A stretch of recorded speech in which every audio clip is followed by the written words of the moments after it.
Hi, everyone, and welcome to Open Your Eyes to the Universe. I'm Gabrielle Martin, your host for this evening.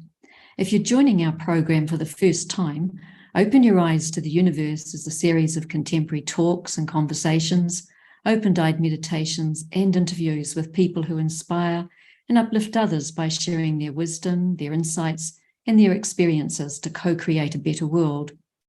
And as we begin, the Youniverse team would like to acknowledge Aboriginal and Torres Strait Islander peoples as the traditional custodians of the land upon which we meet. We pay our respects to the elders of the past, the present, and the future, and we acknowledge their spiritual connection to country. And we also acknowledge and respect the wise elder within us all and the collective wisdom of all of those here this evening.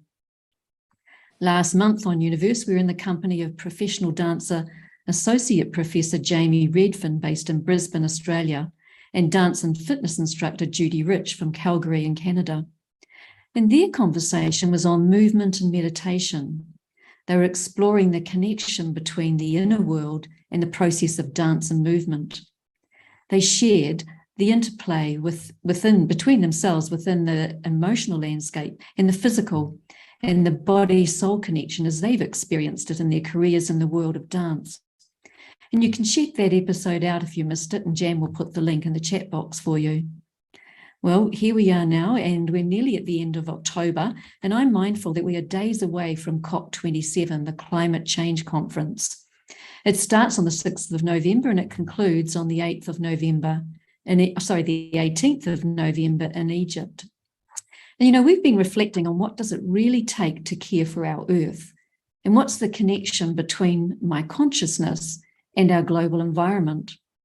Tonight here on Youniverse, we're going to showcase a practice of sustainable yogic agriculture, which demonstrates the invisible yet tangible link between our thoughts and their impact on matter, and more specifically, food crops. We're joined by Dr. Tamasin Ramsay, and she'll be discussing her in-the-field research with us on sustainable yogic farming. Using Raj Yoga meditation as taught by the Brahma Kumaris, this ancient meditation technique was deployed and still is deployed for enhancing crop performance in farming. And her research describes a visit to Maharashtra and Goa in India during 2013. So that's just about 20 years ago now, by representatives from the Brahma Kumaris Rural Development Wing and the Office to the United Nations. Her research explores the use of sustainable yogic agriculture and how the methods are being adopted with significant tangible and social benefits. Now, we've known about the power of positive vibrations for decades, possibly centuries, and the recent work of Masaru Emoto from Japan bears witness to this. He claimed that the human consciousness could affect the molecular structure of water, and perhaps you know his work. His experiments involved exposing glasses of water to various words and pictures or music, and then freezing the water and examining the frozen crystals under a microscope. Look, he hypothesized that water shapes itself differently when exposed to different thoughts, energies, and emotions. And this is because when we express any emotion, the vibrations emitted from our body coincide with different molecular matter around us, including water, shaping its energy in a symmetrical sense. Similarly, Dr. Tamasin Ramsay noted in her field research that crops can grow healthily using the power of positive vibrations and peaceful thoughts from our own minds. Let me tell you about Tamasin. She's a researcher trained in medical anthropology, and she has a background in paramedic science and the arts. She's also been a daily meditation practitioner with the Brahma Kumaris since 1984, and she's also a notable scholar on the movement. She represented the Brahma Kumaris at the United Nations between 2010 and 2014, during which she learned about the power of spiritual technologies in solving global problems. As her interest in matters of the spirit have deepened, so too has her interests in other species and the world of matter on which we all depend. Tamasin now works as a senior policy advisor for the Parliament of Victoria and works to integrate values and legislation in ways that benefit people, animals, and our planet. The complex and enduring interrelationship between the physical and spiritual worlds is what sparked Tamasin's interest in sustainable yogic agriculture. She says, whether one is an environmentalist, a spiritual practitioner, or a scientist, the laws that govern nature are irrefutable. As a human collective, we've used nature as a commodity and as a resource for our own gain, without considering the consequences. And now it's time to give back to nature, allowing her to replenish, so we may once again live in a sustainable, biodiverse, and abundant world. Sounds great, doesn't it? Tamasin, it's lovely to have you with us tonight. And what a groundbreaking, or should I say, a ground healing piece of research that you've championed. And we'd love to hear more about sustainable yogic agriculture from you this evening. Thanks, Gabrielle. What a great introduction. Gosh, yogic farming. I was reflecting on how I started, where my interest really started with that. And I think it began actually when I was a small child. I grew up from the ages of 0 to 6 or 7, living in a very simple house with my parents on top of a mountain on about 300 acres outside of a small country town. And I was an only child, although I did have friends, but they lived a long way away. So my daily playground was literally the forest. And my playmates were other species, animals, insects, birds, and the trees and the landscapes. And I didn't know that was unusual until I got back to Melbourne and discovered that not every 8-year-old talks to animals when they're at school. So I kind of let that go. And I stayed interested in meditation practices and reflective practices, always interested in matters of the spirit, even as a child. And then when I was about 18, I came across the Brahma Kumaris and started it as a reflective practice, as a meditation practice for my own benefit, self-understanding, and because I wanted to be a better person in the world. But it wasn't until later that I started to think, it's fine to do it for myself, but how can we do it in a way that's really practical? And this thought came to mind when I worked as a paramedic. I was really interested in the health and well-being of people. But I thought, what makes us resilient during times of trauma? What's the other stuff, apart from the clinical stuff, that really matters, that really affects our experience, shapes the world around us, and helps us shape the world for others? So that took me into medical anthropology, and then I did research in India. And it was around that time I came across the practice of sustainable yogic agriculture. And it was interesting because, often, even at university, I was taught, well, there's the practical side, the logical, rational side, and then there's the spiritual side, and they're considered very separate. But the more I studied my own spiritual practice and the more I opened to that in my academic research, the more I learned about Advaita Vedanta, on which the Brahma Kumaris has that history, and that's a non-dualistic practice, meaning we don't really say this or that, we say this and that. So it prevents compartmentalization. And I also found out more about Indigenous practices in Australia, and that's also very non-dualistic. Everything is included. There's no separation. There's no siloing off. There's no bracketing out. And so it was when I was doing my research in India that I started hearing these mutterings about yogiketi, which is what they call it there, which is sustainable yogic agriculture or farming. And it was very informal how it began. So it began in Maharashtra, in Sirohi, and not Sirohi, anyway, something like that. And there was as I understand the story, there was a young brother there who had been bequeathed some land by one of his ancestors, father or grandfather. And it was about an acre, and he couldn't grow anything. It was dry, it was barren, no seeds would germinate. Like, it was just, he was really distressed because he came from a farming family. He's like, what do I do? It had chemicals on it. It had had bad seed put on it. It was really bad. So the sisters at the centre said, look, if you can't grow anything, why don't we just go and meditate there? Sit there and meditate. And he said, well, no, okay, fine, do what you want to do, but nothing grows there. So anyway, one of the sisters said, look, let's do it for 6 months. Every morning and every evening, we'll just go there for half an hour, morning and evening, for 6 months. It can't hurt. Let's see what happens. We're going to meditate anyway. We'll just do it there. So they did that. And in 6 months, the soil had softened. It had become porous. It had become richer. And nothing had been done. Like, for, I'm not sure how many years, for 3 years, I think it was, it had been the same. Nothing would grow there. After 6 months of meditation, the soil had become porous, had become more accepting of water, and it started to show signs of germination. So, okay, so the farmer thought, okay, this is good.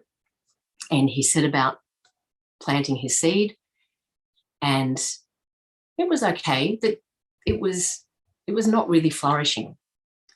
So then the sisters said, well, look, why don't we empower the seed before we put it in? And again, he was skeptical, because even though ancient farming practices actually all incorporated metaphysical practices, but since the discovery of the germ and the discovery of the dollar, or the creation of the dollar, I think those things have been pushed aside for economic growth, economic profitability, and this kind of speed and quantity. So the farmer was a bit, he'd been used to using chemicals, and he was a bit doubtful about what it could do. But anyway, the sisters set up a program. So they would empower the seed during early morning meditation. Then they suggested, well, during the sowing of the seed, we should also have a spiritual consciousness. So then they would sow the seed with a particular spiritual consciousness. And then, okay, what do we do when we water the seed? That should also be with a spiritual consciousness. So they would establish practices, spiritual technologies, if you like, I like to call them that worked as an input, just like we use organic compost, we use water is an input, seed is an input, organic compost is an input. So too, metaphysical application is also an input. We can't take ourselves out of farming. You can't take the farmer out of the farming. So, and this is something that then developed. The farmer, the sisters particularly said, look, you are part of the agriculture. So you yourself have to become good in order to make the seed good, in order to make the produce good and the farm good. So then the farmers started adopting a vegetarian diet. They stopped drinking and smoking. They started meditating. Their relationships improved. And so it had qualitative and quantitative benefits. Now, I'd like to refer to some of the quantitative benefits. And Pete, if you don't mind putting the slide up, I just think this is really interesting. And I'm referring to, at the moment, to a recent article that's been published about yogic farming. So this is from a research program conducted about 8 years ago, but you can see, particularly in the middle, the carrots. You've got chemical carrots on the left, yogic carrots in the middle, and organic carrots on the right. And what they've discovered is that there's greater root germination, there's greater resilience to disease, and the crops are generally stronger and more nutritious than either the organic or the chemical. Sometimes with chemical, you'll get a greater quantity, but it's purely in mass. In terms of nutrition, in terms of calories, in terms of energy, in terms of flavour, yogic food, yogic vegetables are really key. Thanks, Pete. So at a recent this recent study done, the yield of organic and yogic far surpassed organic and far surpassed non-organic and the control. So if we think about it as just another input, then we can appreciate that it's part of the farming practice. It's not an add-on. We have the farmer, we have the seed, we have the water, we have the land, and all of them together go to create a healthy farming system. So I'm just thinking, if we want to do a bit of a meditation commentary, I'd like to do a meditation commentary that some of the yogic farmers do. And it's about being a seed. So I just want you to settle where you are.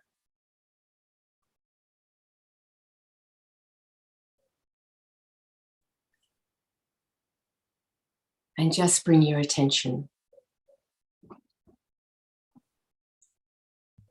to the center of your forehead.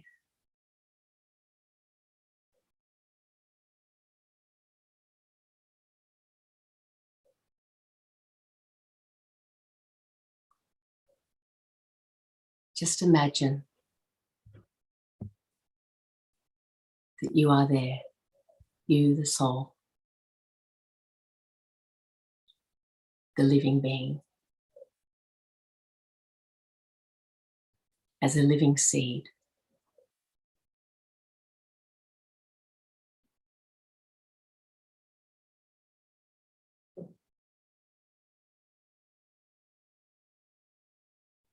Just feel yourself as this light,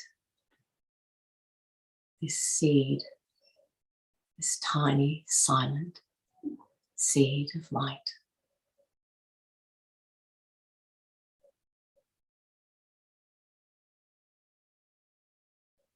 And you can also be aware of yourself in this temple body.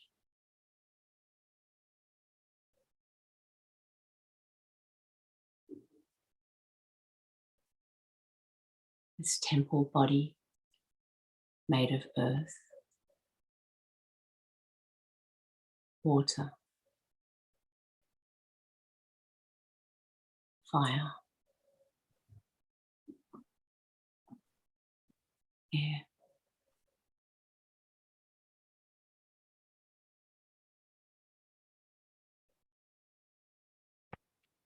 And just imagine that the water element of your body just gently leaves and returns to the rivers and the oceans from whence it came.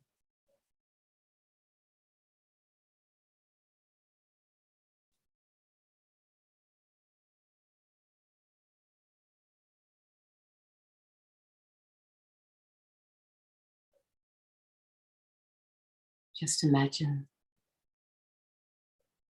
that the air element of your body returns to the wind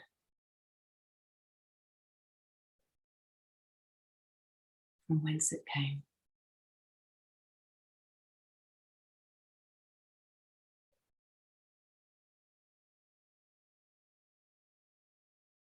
And the fire, the heat within your body becomes cool and leaves and returns to the sun, from where all warmth first begins.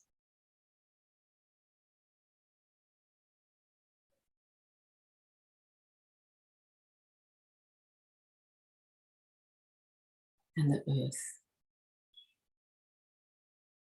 the remaining earthen element of your body, gently returns to the land and once again becomes the mountains and the valleys.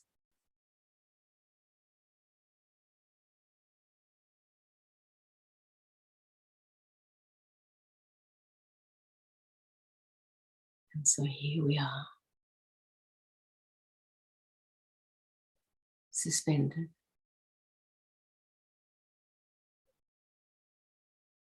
tiny seed of conscious light.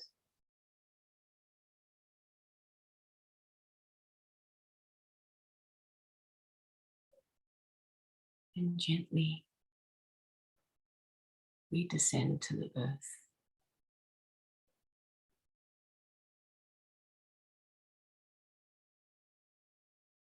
As we touch the earth,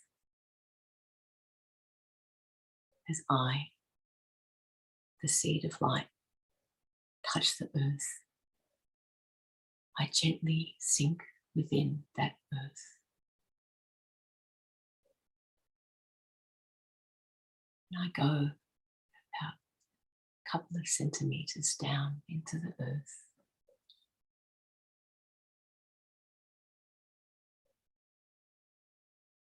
So quiet.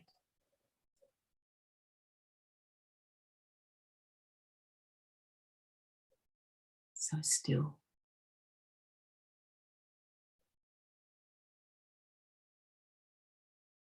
So warm and comforting, this earth around me.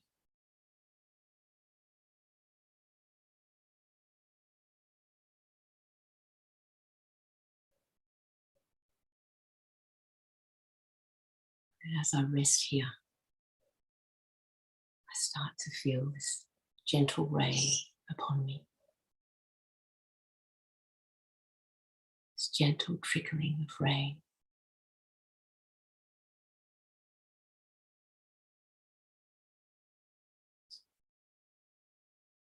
It feels good, that coolness on I, the seed of light. The warmth of my Mother Earth. The coolness of rain.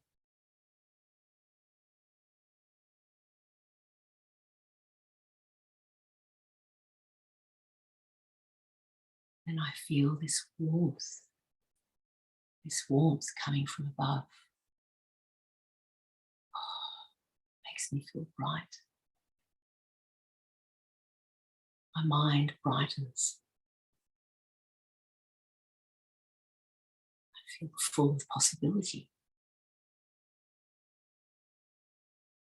Still silent and radiant, but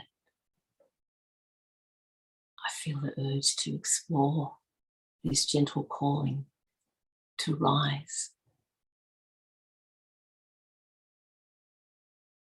For I, the seed of light, just reach above with my mind. Gently reach above the soil. I look out. Look at this wondrous land around me.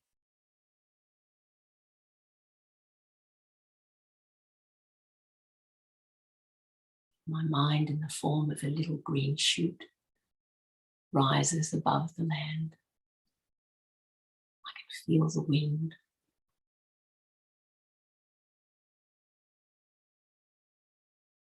I know there are friendly people and animals. Someone is thinking well of me. I feel stronger. I feel confident. I know I will be well.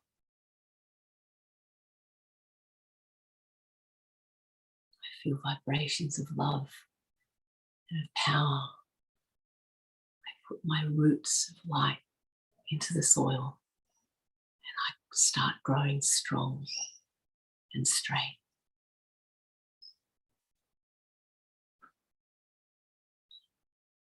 I continue to grow up to reach the sun, feeding on these beautiful vibrations of love and power and care and potentiality, pure potentiality.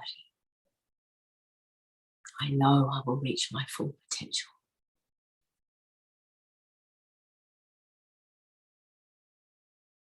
I grow strong and straight and tall, my roots firmly in the earth, reaching up to the sun. And I feel I have fulfilled my destiny. I am strong. I am bright. I am tall. I am steady. I am loved.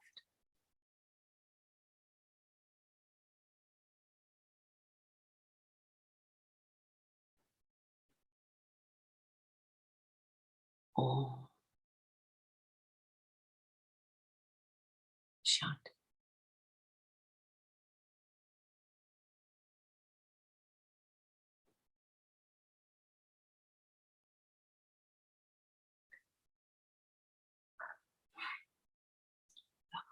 I wanted to do that because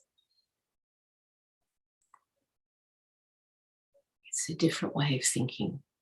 And I think this is the key with yogic farming. And a lot of what I've learnt recently has been from Aboriginal Australian people. And I want to recognise some of those mobs, as we call them, respectfully. So I've been culturally adopted by a Waka Waka Woolly Woolly woman who has cultural connections with the Pitjantjatjara in the Western Desert, Uluru. And I've also learned from Gunditj Mara, Gunai Kurnai, and also 2 elders from the Wajibulak nations. And you know, it's only recently that our thinking has become reductive. And I know I said before the discovery of the germ and the creation of the dollar, but I think it was like that. We discovered the germ and we thought, gosh, all the problems can be solved if we just kill this, and then everything else got relegated to old wives' tales or mythology. But, you know, these traditions have sustained, these traditions of mind matter, which the Western paradigm of science is just coming up to, have been around for a long time. And it's natural for us to do that. So with yogic farming, it's a great way to, first of all, change our perspective. We're used to seeing out there everything from our point of view. Even when we try and look at something from another's point of view, it's from our point of view. But with the Indigenous way of thinking, and I want to refer to a book called Sand Talk by Tamasin Porter, and maybe we can put it in the chat box. And this book is called Sand Talk, How Indigenous Thinking Can Save the World. And he uses this beautiful analogy, Tyson, where he says one hand is a piece of paper, and then the other hand with the fingers spread out above it is the cultural view through which we look at everything. And in that book, he refers to the drawings that his people would draw on sand. And this is how they understood everything. Everything was multi-directional and everything had multiple perspectives. So, for instance, when we think about north, south, east, and west, they don't have 4 directions. They have about 16 directions. They have up and below and side.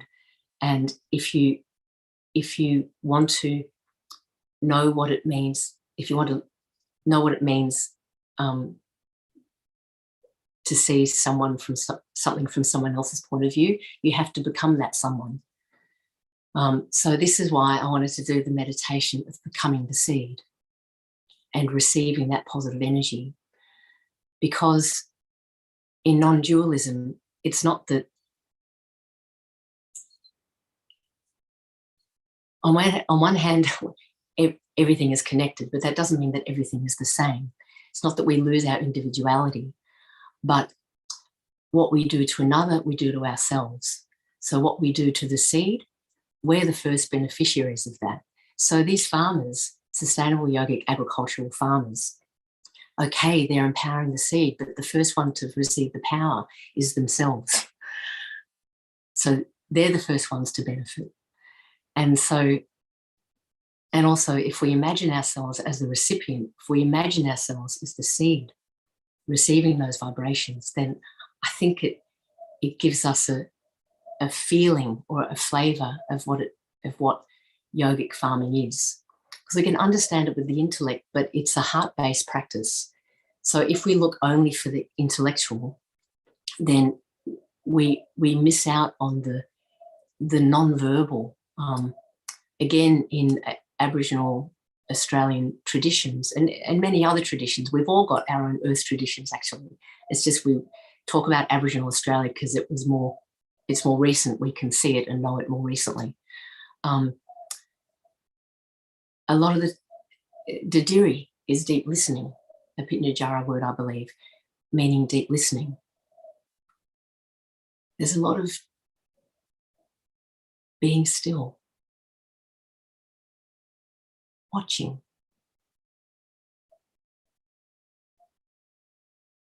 waiting. Like there's no rush. Just wait. Wait for the season. Wait until the kookaburra tells you the rain's over.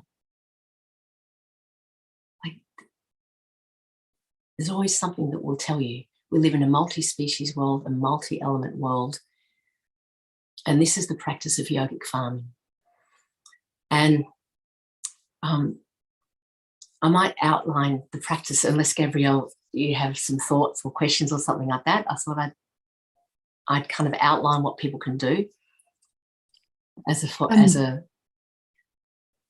Yeah, no, it'd be great to hear a little more from you outlining what people can do. I know there'd be some keen interest in that for sure. So a really good way to do it, and something that you can do at home, and I've found it very effective, is it works well with rice. You have 2 jars of rice. You put rice and water in one jar, rice and water in another jar, same jars, position them on the same windowsill. And with one, you give that jar vibrations of love and power and peace in whatever way is meaningful for you. That is really key for the sustainable yogic, for the metaphysical practices.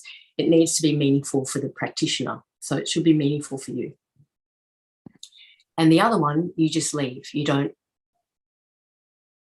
do anything. And it's interesting to see what happens within a week. In my experience, what happens is that the one that's not getting any attention degrades far more quickly. The one that is getting love and positive vibrations and positive intention remains good for much longer. So you can do it like that. Rice and water in a jar is a really easy way to do it. You can also do it with plants, but it's a little harder to tell because every seed is different, but rice can be more similarly compared.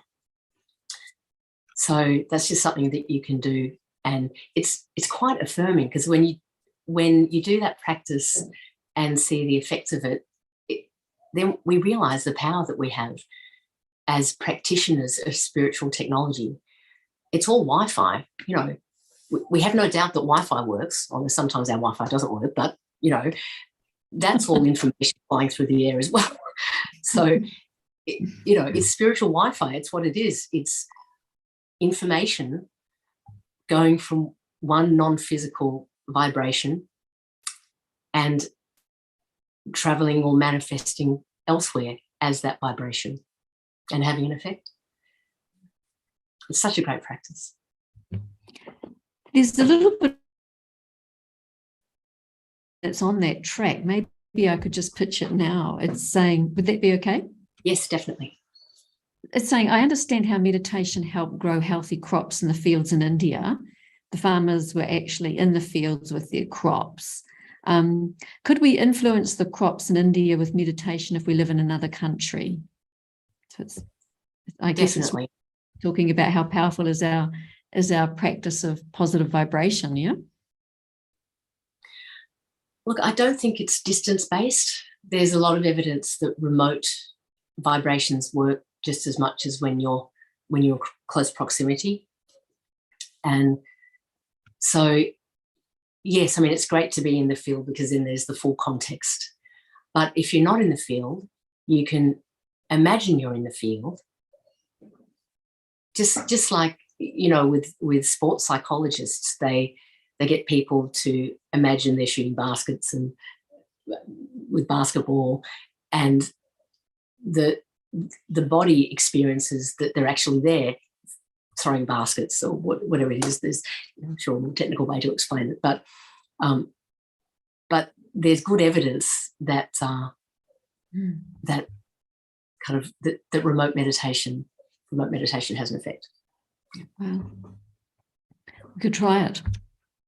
And I love what you do with the the rice and the water too. I mean, that's a lovely way to, I guess, to experiment. And if you're doing it yourself, you'll come to see just how well it works or not for you. And of course, that experience is a great form. It's a great authority, isn't it, to be able to see the difference? Yeah. And you can always adjust your practice that way too. If you're not having the effect you want, try something else. Actually, I had an experience once with Dr. Torsten Ludwig in East Germany. Now, even that, what a great name. So he was actually looking at the effect of mind on matter, and he had what's called a random event generator.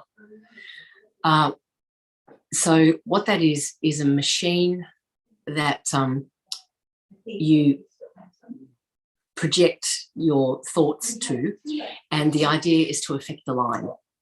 So there's a line that travels across that's generated through the computer, and then there's like an arc that shows. Sorry, there's something going on downstairs. Okay, there's a line that you have to try and move, and then there's an arc, which is the arc of probability. And so I tried to move the line. First of all, I had quote unquote powerful meditation, and the line didn't move. There's like a green line that goes along the middle, and it slightly moves. It didn't go up or down or anything. So okay, so much for my powerful meditation. And then I tried something else. I tried kind of not meditating, not kind of having that intense focus, but just having general meandery, nice, positive thoughts. And that didn't work. Oh, okay. I'd meditated for 20 years or something at that point. I was getting concerned. So then what I did is I looked at this little green line. I thought, oh my God, that green line, it is so dear. It is like a little caterpillar. And I felt all this love for this green line, this little green line, as it was squiggling across the screen. It was like this little green caterpillar. And my heart became filled with love.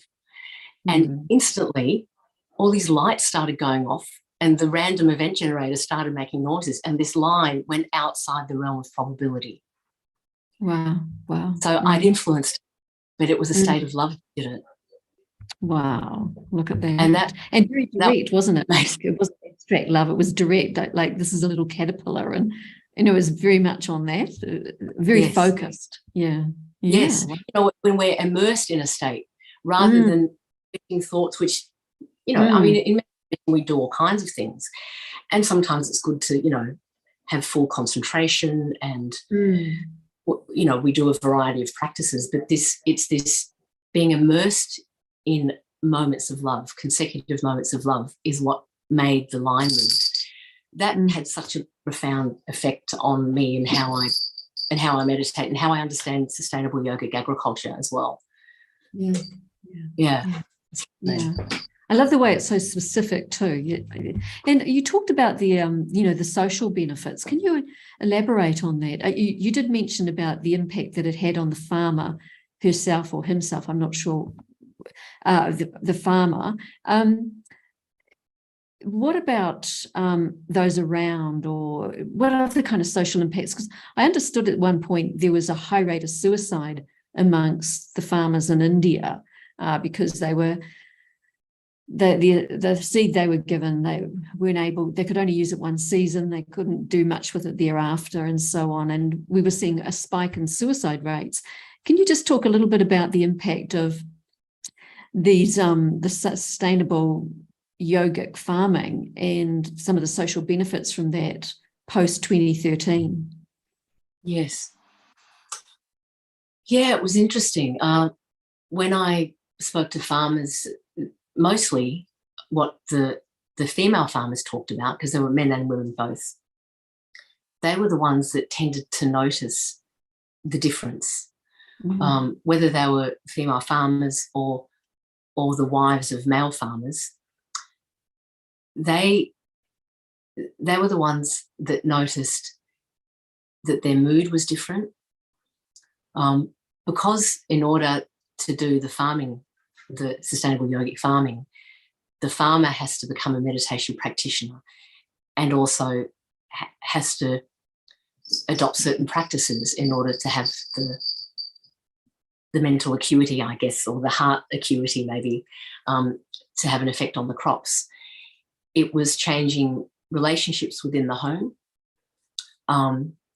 It absolutely reduced farmer suicide rates in those particular communities. So yogic farming tends to operate among like 20 to 30 farmers. It operates in small groups because it operates farmer to farmer, which is one of the reasons for its success, I think, because it's not a top-down approach. It's led farmer to farmer, and usually it's led from farmer to cynical farmer because, you know, they're like, well, I'm used to using chemicals, I don't know how, like having some meditation. But then they see the effects. Like another effect was, just to go back to the physical for a moment, was that the sugar cane grew much straighter and wasn't subject to pests in the crop directly, in the farm directly next to that one. The sugarcane wouldn't stand upright and became infested with an insect. So, and that also has an effect on the farmer because they feel a sense of pride and accomplishment. You know, farming is one of those things that you do. You've got to give something to get something. In a world where we've got push button everything, and you don't, you know, even the light switch, you don't have to generate your own light. You just press a light switch. But agriculture will always be what you do, you get the return of that. So, I mean, imagine, no wonder there was a suicide problem. They're putting in seed, but as you say, bad seed that doesn't regerminate. They can't seed save. They're putting in chemical. At one point, they were using Coca-Cola because it was cheaper than had the same effect. So, change in the farmer, change in relationships, more cooperation within villages, reducing depression. People overcame their addictions as well because they're farming in a way that was meaningful. Some of the farms I went to, they asked me to please take off my shoes because this was considered sacred. It was so, they had such pride. So wonderful. Oh, that's gorgeous, isn't it? Yeah. We've got another question coming in here, Tamasin. Could you tell me where you practice this on Australian soil? Well, interestingly, at Yarra Valley, which is one of the centres in Melbourne, retreat centre, the brother looking after the farm there because they produce, there's a crop garden and potatoes and seedlings, and he just asked me the other day if we could start practicing yogic farming there. So we are going to start implementing a proper study where we have a yogic farming plot and a control plot. We won't do chemical because we don't want to do that anyway. So it'll be fully organic, but one will be with the yogic input and one will be without the yogic input. So we will be starting that at Yarra Valley. There may be people doing it formally, but we hope to establish this as a formal study.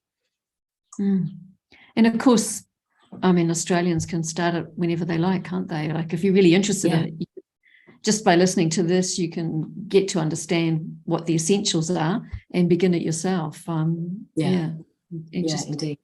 And experiment with it. There's a website, actually, if you wouldn't mind putting the website in the chat. It's yogiketi.org.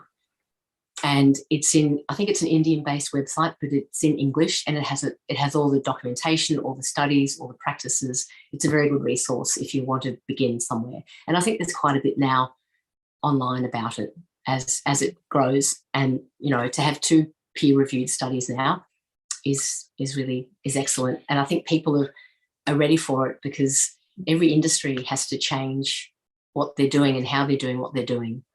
Whether it's transport, whether it's industry, whether it's education, whether it's private business, agriculture is one of the big ones.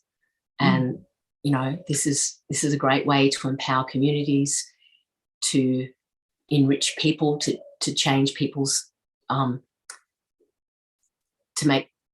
get the best out of people, and for people to be the best of themselves, and to work small scale collaboratively and really have an impact. And local stuff, it's good, isn't it? Yeah. I mean, it builds community. There's so many benefits in, isn't it? You're building community. How do you see sustainable yogic farming in the future, Tam? Look, I think it has a huge potential. I think a lot of things grow from the margins and become centre. You look at what it meant to be a vegetarian in the 1970s, it was a pretty wacky idea. Now, whole food plant-based diets, being vegan, is quite mainstream. So, but things start from the margins and then work to the centre, and it becomes mainstream. And I think that's happening just because it's not sustainable. I mean, in the true sense of the word, we cannot keep pouring chemicals on our soils and feeding the plant and forgetting about the soil. We get these big plants and the soil is barren. The plants have less nutrition than they can potentially have. And we need more nutrition, not less. We need more plant food, not less. But we need farmers to have good livelihoods and to be well in themselves and to create healthy, positive communities. So I think it's really got great potential. Yeah. And I love the impetus might be, crops and to get a better crop, but actually it begins with you. I love that way of that it's not just about an object, it's about a connection. And the first connection is with yourself and moving out from there. And I love the way it breaks down that duality as well. Hey, look, I'd like to have a little look at some places in our world where we're seeing respect coming in big time for mountains and rivers. And Pete, if you'd like to put this slide on, you're going to see a photograph of a mountain and a river. And the mountain is Mount Taranaki in Aotearoa, New Zealand, and the river is the Whanganui River, also in New Zealand. And the question is, beautiful looking, aren't they? And the question is, what have they got in common? What is significant about these two beautiful pieces of nature, of the environment? I don't know, have a little think about that. What's happening there? Or why am I showing this particular slide? And I could have shown actually other rivers around the world too. I think there's a couple in India that have a similar status. And the answer is this, and Peter will put that on the slide in a minute, that these non-human entities have the same legal rights as a human being. So each has a legal personality in their own right. And what this means is someone abuses or harms them, the mountain or the river, it's the same legally as harming the tribe. So you cannot pollute without huge consequence. So it's bringing on the sense of very deep kinship between nature and human beings, or the species of human beings, and seeing that, you know, it's time to start really rethinking and renegotiating the whole way, and bringing in this element of respect that we have with our land. And Tamasin, that's something that you touched on earlier in your conversation with us. Can you say a little bit about that? What have you noted in that area? And you might have noted this in your work now in Victoria, the policy work that you're doing there. Yeah, it's interesting. So I work as a political staffer for Andy Meddick for the Animal Justice Party. He's the MP for Western Victoria. And one of the things the Animal Justice Party tries to do, and this is just to describe, obviously, it's not a political thing, but one of the things that we try to do, and it's reflected in community sentiment, is to make the world a better place for non-human animals. You know, our laws are often behind our sentiment, and laws take a while to catch up to our sentiment. So at the moment, animals are property, and similarly, landscapes, rivers, they're seen as commodities and resources to be used at our whim. And it's so interesting, Gabrielle, you speaking about those landscapes and their rights as living entities, because they are living entities. They're living differently than we are, but who's to say what life matters more than another life? I don't feel it's meant for me to say at all. So, yeah, one of the things that we look at is recognizing that everyone is different. Species are different, but just like we have racism and sexism, there's also speciesism. There's the idea that there's one species that's superior, just like we thought there was one race that was superior for a little while, and maybe a gender that was superior. And based on that false notion of superiority, that means you can exploit others at your whim. But the more we find out about living landscapes from our Indigenous people, who have the knowledge more at the front of their minds than many of us, the more we see that we cannot live without these landscapes. We are interdependent. We interbe. And that's a beautiful expression from Thich Nhat Hanh, the Buddhist monk. He talks about interbeing. We can't exist without the other. And similarly with other species, the more we find out about other species, the more we find out that they're more like us, not less like us, in terms of their ability to, in terms of their emotional worlds, their wish to play, work, love, express themselves according to their species. And we have to be careful. There's anthropocentrism and anthropomorphism, and they're two very different things, and I think people get them mixed up sometimes. So anthropocentrism is the idea that we are the human and we should be able to use others and exploit others as we wish, because we are superior and nothing else matters as much as we do. Anthropomorphism is thinking that by acknowledging the gifts and talents of other species, that somehow we're thinking they're human. They're not human. I don't at all suggest that that a bird is like a human. And actually, there's another book I'd like to put in the chat. It's called The Genius of Birds by Jennifer Ackerman. And, you know, it's remarkable, the studies they've done on birds, the complexity, the moral complexity, the intellectual complexity, the forward thinking, the kind of engineering brain of birds. even in the book I mentioned before, Sand Talk, Tyson describes beautifully the echidna. The echidna has a much bigger frontal lobe than us compared to according to the size of our brain. So what does that say about the echidna? Do we say the echidna is superior to the human, or do we just say we're all here together? We are all interbeing. We all inter-are. We cannot pull out the human thread of the tapestry of this drama of life that we all live in. We are interwoven. What we do to another, we do to ourselves. So much more healthy, isn't it? It just brings to my mind how deadly comparison can be. You know, we start comparing and then we move into frames of, you know, dualism, isn't it? Inferiority, superiority, and so on.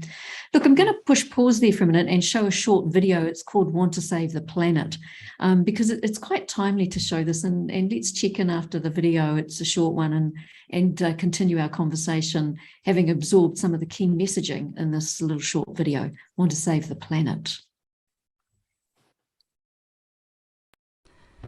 Want to save the planet? Perhaps you recycle, practice a vegetarian diet, or watch your carbon footprint. That's great. But where does it all start? It starts with awareness. Thoughts come from the awareness that we hold. Consider the truism, you are what you think. Thoughts, like words, carry power. Hate, kill, suffer, murder, lynch, death, torture, war, rape, victim, ugly, useless. Versus love, help, care, heal, peace, purity, wisdom, truth, happiness, kindness, beautiful. They say if you think you can, or if you think you can't, you're probably right. Awareness becomes thoughts. Thoughts become consciousness. Consciousness becomes action. Action creates an impact. Now consider the impact your thoughts have on the planet. Do you want to hurt, pillage, exploit, use, kill, burn, destroy the planet? Or do you perhaps want to love, heal, protect, grow, nurture, save the planet? If you think the Earth is a beautiful living system and our existence is only a part of this intricate balance, then it is. Then we will use her resources with greater respect. Kinder awareness leads to kinder thoughts, leads to kinder consciousness, leads to kinder action, leads to kinder impact. Impact triggers change. One person will share this thought with another, who'll share with another, who'll share with another. The more we think, the more we share, the bigger the numbers get, the greater the consciousness becomes. What started as one person reading this soon will become 100, and then 1,000, and then 1,000,000. The time to act is now. The time to act collectively is now. This creates an impact. Impact came from action. Action came from consciousness. Consciousness came from thoughts. Thoughts came from awareness. Want to save the planet? It all starts and ends with our awareness.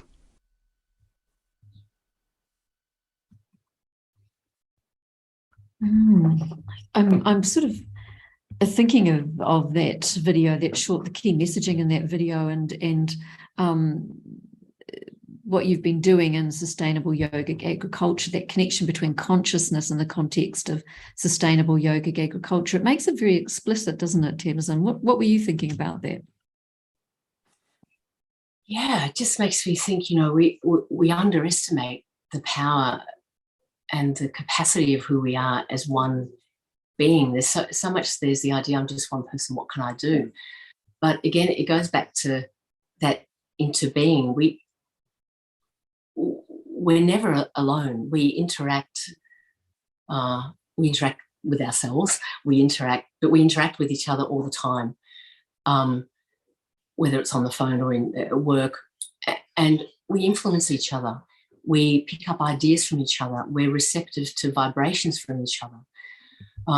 Look what an act of kindness can do. It can lift someone, and that lifted person then goes home and lifts up their kids, and those kids go into the playground and are different than they would have otherwise been.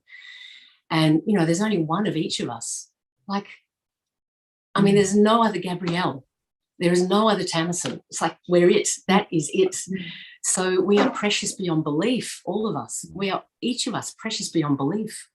And so I think when we think we're one, we should think, well, we're a million, because who we come in contact with during our lifetime. I'm 56 years old. I've come in contact with a lot of people in that time, and the possibility of bringing in a much better world through just my one life is greatly possible. And if we each take on that challenge, we don't have to stop. We don't have to solve all the world's problems. All we have to do is just live our life the best we can, live as kindly as I can at every moment, without exception, not just when it's easy, but just take on that task. And so to me, that's what that video showed. It reminds us that our awareness of who I am as a spiritual being and a human being, and when I come across others, whether they're human, whether they're different species, also a spiritual being in whatever species they are, to interact with everyone, every living landscape, every living being, with that sense of interbeing, we're here together. I really think that can change everything. And people think, well, not everyone, but some people may think, oh, that's a soft thing. You've got to, it's all about numbers. And I don't think it is, because that hasn't worked. I think it's in us. We can do it. Yeah. It kind of started with us, didn't it? So it's got to come back to our responsibility as well. And it makes it so achievable when you think, actually, it's about my consciousness, my awareness, and the big impact that's happening all the time. In that sense, I think it makes it very achievable. And when I think that, COP27 is coming up, and they're facing some major issues in a very global way as they, consider and negotiate in Egypt. In your view, what needs to happen to the COP to make it successful, Tamasin, in the light of the kind of research you've been carrying out? Well, big question, I know. Well, it is a bit, but what I used to, the secret thoughts in my mind when I used to go to COPs when I was representing the UN for the BKs, I think we should get everyone out of the rooms, take off their shoes, cut off their ties and mess up their hair and get their feet in the earth. I think that would change everything. We go into these rooms that are totally divorced, they segregate us all, meaning, our conversation is not what it would be if we were sitting on country, as we say here in Australia. Indigenous people here, they say, if you want to talk to us, come and sit on country. It's going to be a different conversation. You can't have the same conversation under fluorescent lights, in suits, drinking out of styrofoam cups or whatever it may be. So I actually think that has to happen, a version of that. Your thinking changes dramatically, doesn't it, based on that kind of environment? I mean, I was at the Small Island Developing States United Nations conference in Samoa. It must have been 2013, something like that, 2014, 2015. And look, it was remarkable because, it must have been by about day 3, people were out of their suits. They were in appropriate dress for Samoa.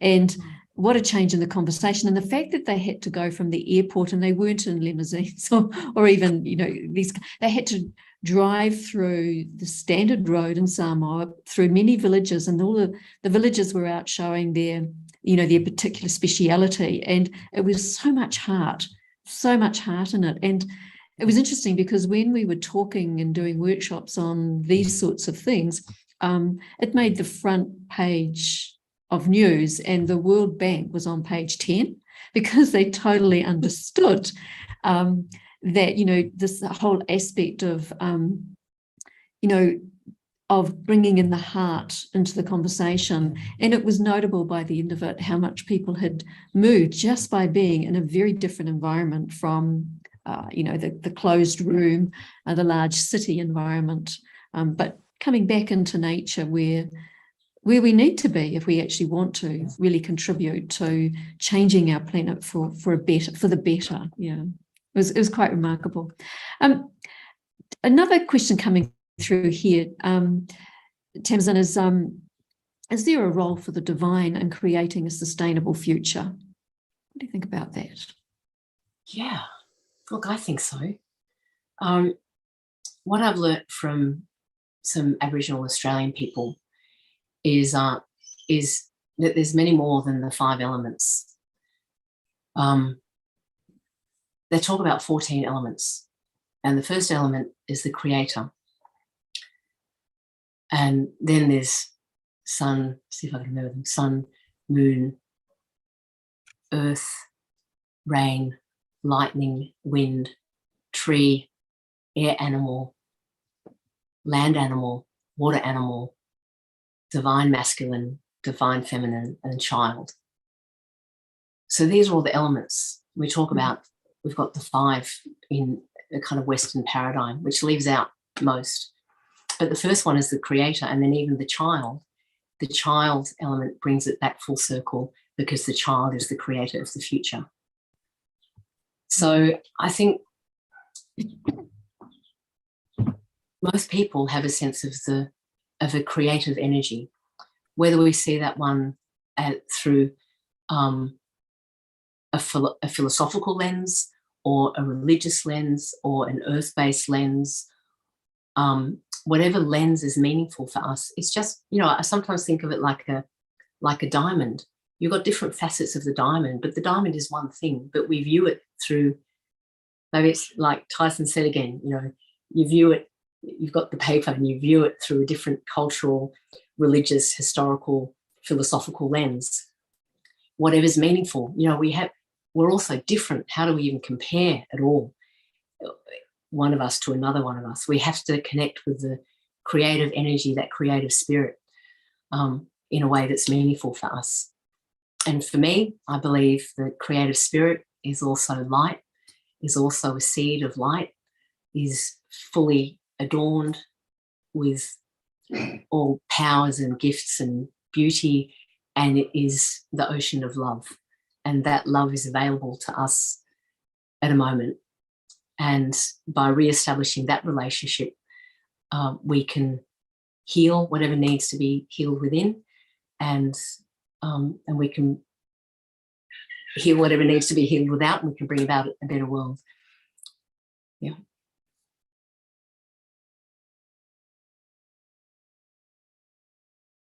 Let me just get off mute. Here comes another question. Look, you're passionate about the environment and animal welfare. How do you sustain yourself, particularly when it can be very gloomy and disappointing and stressful?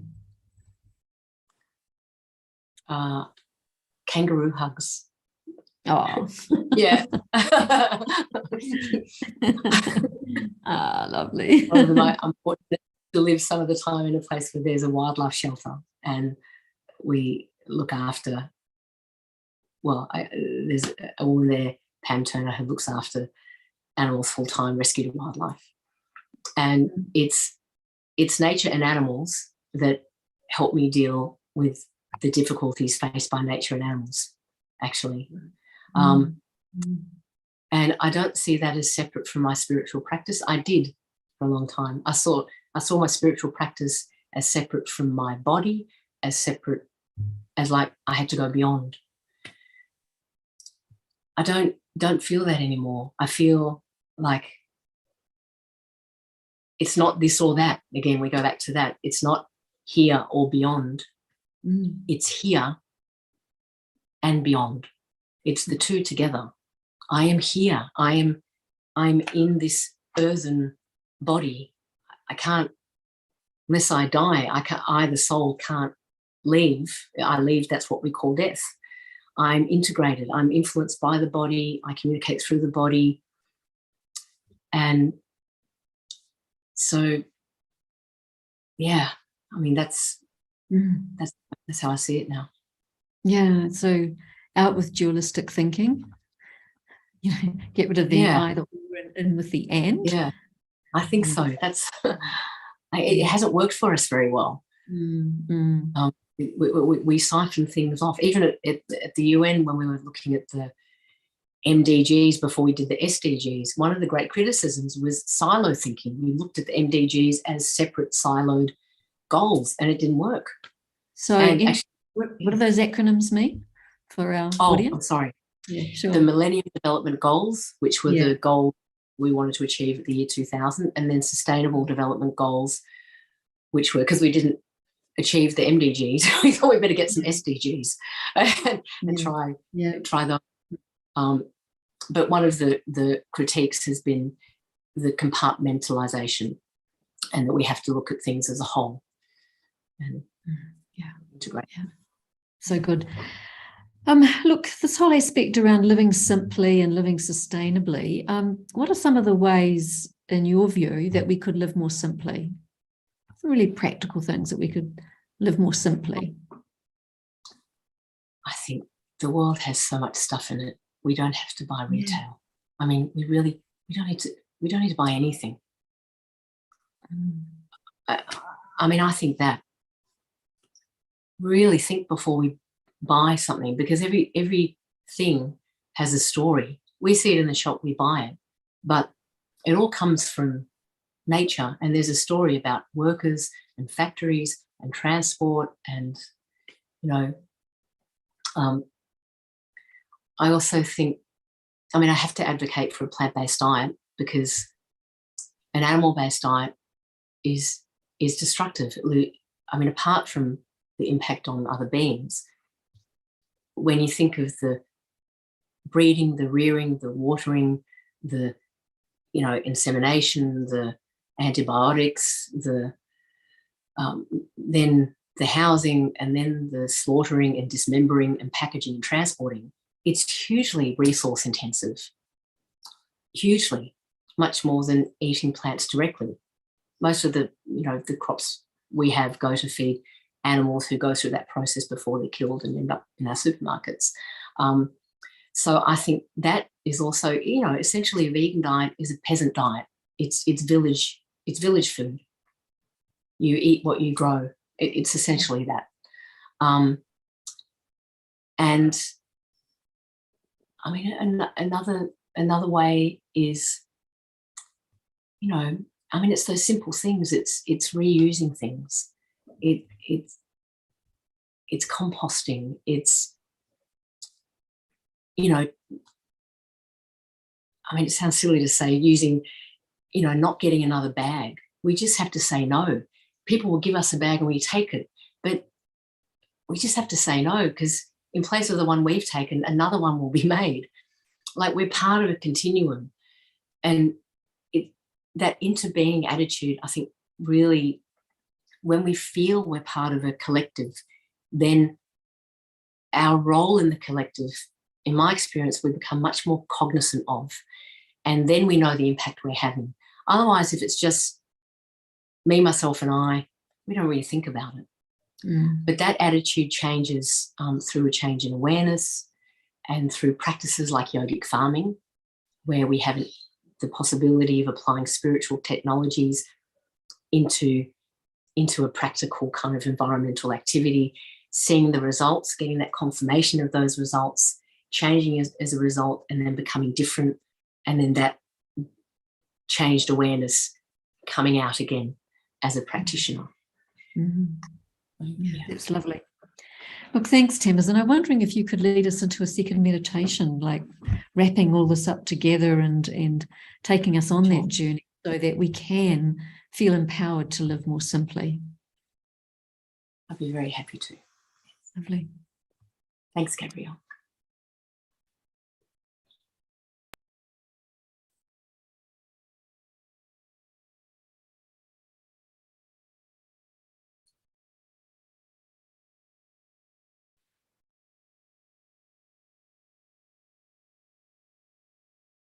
So we'll take this opportunity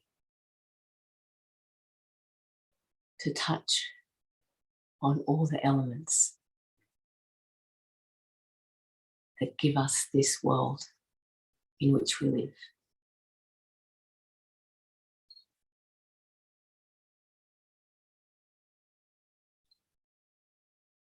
The creator energy, in whatever way is meaningful for you. Just to give thanks for that energy of creation, without which neither you nor me would exist.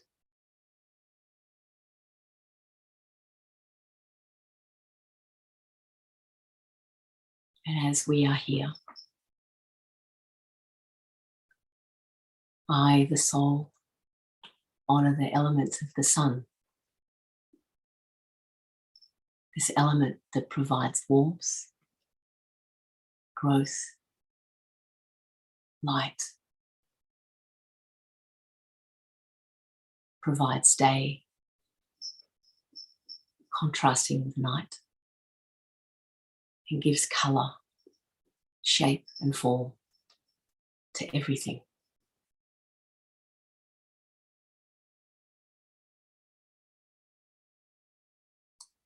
And I honour the moon with her cool light, gives rest to the forest, gives a contrast with the day, and provides a cool energy, affecting the tides and the waters in our bodies and on land. I thank you, moon.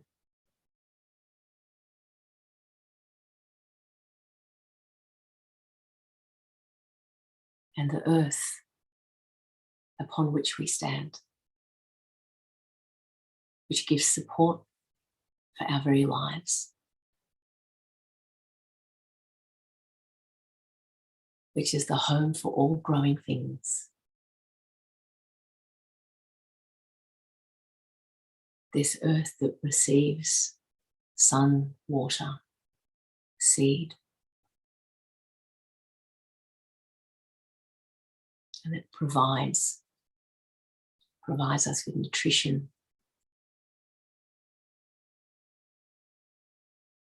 that provides us mountains and valleys. Thank you, earth. And the earth receives the water of the rain that comes as clouds, the water in the oceans, the rivers.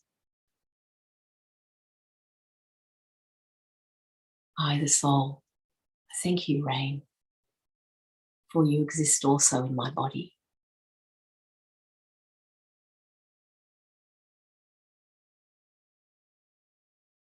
And the element of lightning, charging the earth, providing minerals to the earth, rebalancing, energizing, fertilizing, bright and powerful, spontaneous. I honour you, lightning.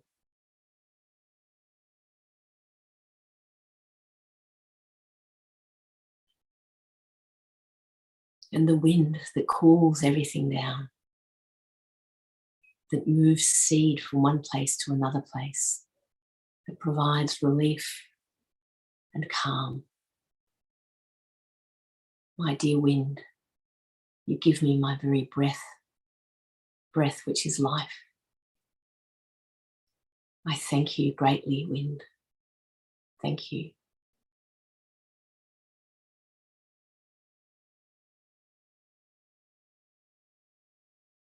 And through the wind, the seed landed in the earth and became a sapling and a tree, a tall, gracious tree, providing shade, providing food, providing shelter and wonder, a playground, a home. You wondrous trees, the elders of the forest, the guardians of our planet, providing oxygen for all of us.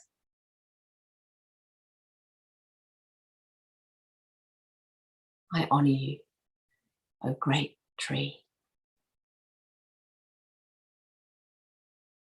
And out of your branches flies the air animal, the bird, the eagle, the cockatoo, the finch, soaring above, getting a different perspective on the world, soaring, gliding.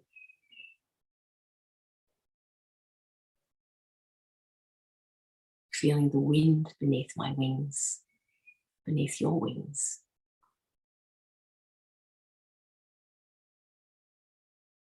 I thank you, my brother, the air animal.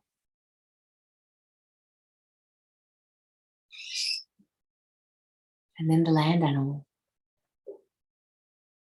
the echidna, the kangaroo, or whatever other species in different countries. The kangaroo reminds me to take care of myself, to look after my clan, to rest when it's time to rest,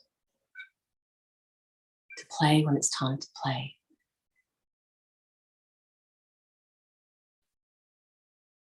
Thank you, land animal, my sister, my kin.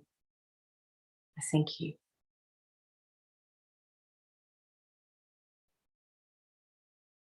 The water animal. I acknowledge particularly the eel.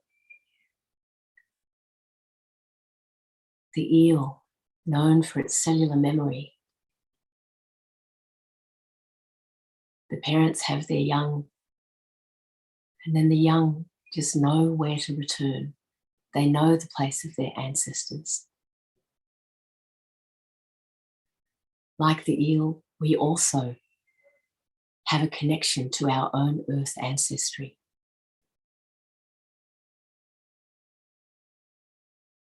I thank you, eel and water animal, for keeping the waters clean, for ensuring there is life in the waters, and for reminding me of my own earth ancestry.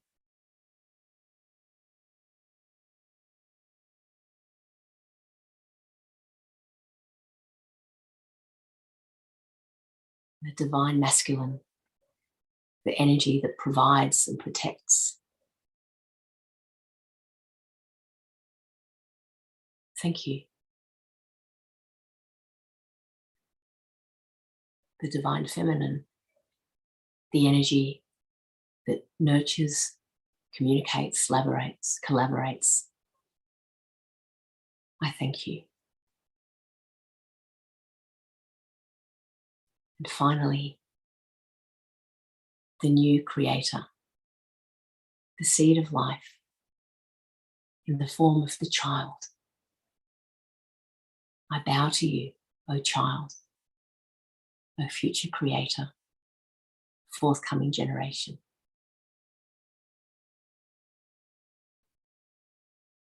I, the soul, the seed of light, I honour all you 14 elements.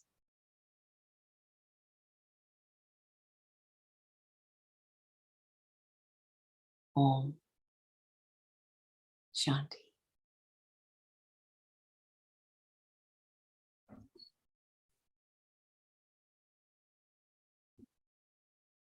It was a really refreshing way to recap all the key things that you've shared with us this evening, Tamasin. So thank you for that meditation. I'm going to re-listen to it. There's a lot in it. Thank you for that. Yeah, very beautiful. And Tamasin, I'd also really like to thank you for, for your courage and your innovation and your insight, for taking up a research topic on a fairly dismissed field of inquiry, that being the impact of vibrations, and in your instance of cop growing, but it moves more widely than that, the impact of vibrations on everything. And you gave it agency, and you brought it to international attention, and and thereby, by placing it front and center as a method for co-creating a better and sustainable world. So our big thanks to you, Tamasin, for that piece of work and for your ongoing commitment to sustainability and a better world and an integrated world. Our thanks, our blessings, and Tamasin, our love to you. Thank you.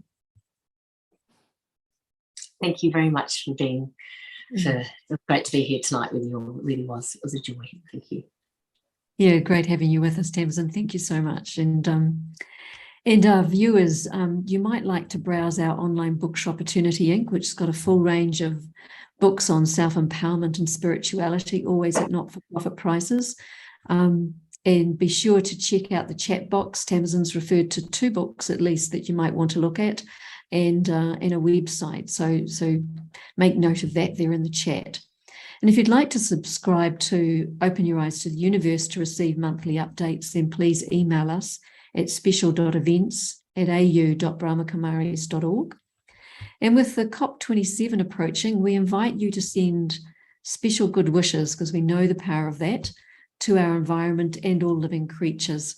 And there's a 30-minute meditation commentary with gorgeous visuals to take you into the experience of deep appreciation, deep gratitude and love, and guardianship for our shared global environment and all living creatures. It's called With Love for Mother Nature. It's a guided meditation commentary, and Jan will place that in the chat box for you. You might want to share the meditation with friends and family and do it together. In fact, you might like to invite your friends and family to do the meditation together, and wouldn't that be lovely? And finally, I'd like to tell you about our next episode of Open Your Eyes to the Universe. It's scheduled for Saturday, and it's the 26th of November, starting at 7 p.m. AEDT. And we'll have 2 special guests, and they'll be sharing a conversation about authenticity. So join us on Youniverse next month on Saturday, 26 November, 6 p.m. We'll be closing out tonight, or as we close out tonight, we're going to leave you with a video on it's called Creating a Peaceful Footprint. It's a very empowering kind of video, so something for you to consider as we close out tonight. Something we can all consider if we want to live in a better world, and if we want to really live with harmony and respect for all living creatures and for nature. So until we see you again in November, may you live simply and sustainably so that others can simply live. And in this way, we can create and co-create a better world. Om Shanti.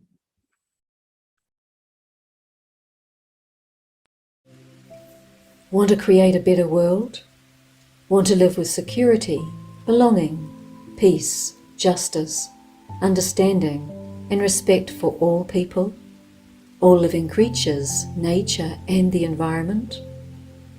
Want to create a peaceful footprint? It starts with my consciousness. Peaceful consciousness leads to peaceful thoughts. Peaceful thoughts lead to kind words. Kind words lead to respectful actions for myself, for all people, for all living creatures, for nature and the environment. Om Shanti. We may have come from many different countries and cultures. Within our hearts, I think we hold the same vision of a better world, of greater security, peace, justice, understanding, and respect for all people.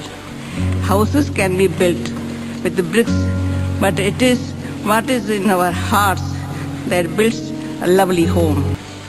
Once we have seen in the eye of our mind that such a world can and should exist. Make it happen.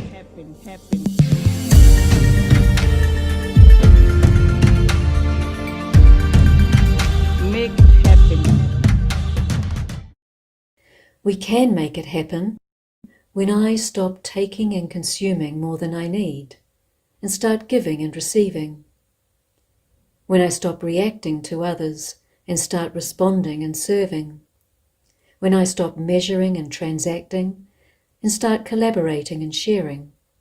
When I stop competing and start cooperating. When I stop depending and start being interdependent. That's when I create a peaceful footprint. And our world becomes a place of giving, receiving, responding, serving, sharing, collaborating, cooperating, a place of interdependence. Individual action creates collective action, which lead to collective impact. My peaceful footprint creates a global peaceful footprint. Want to live in a better world? It begins with my peaceful consciousness and my peaceful footprint.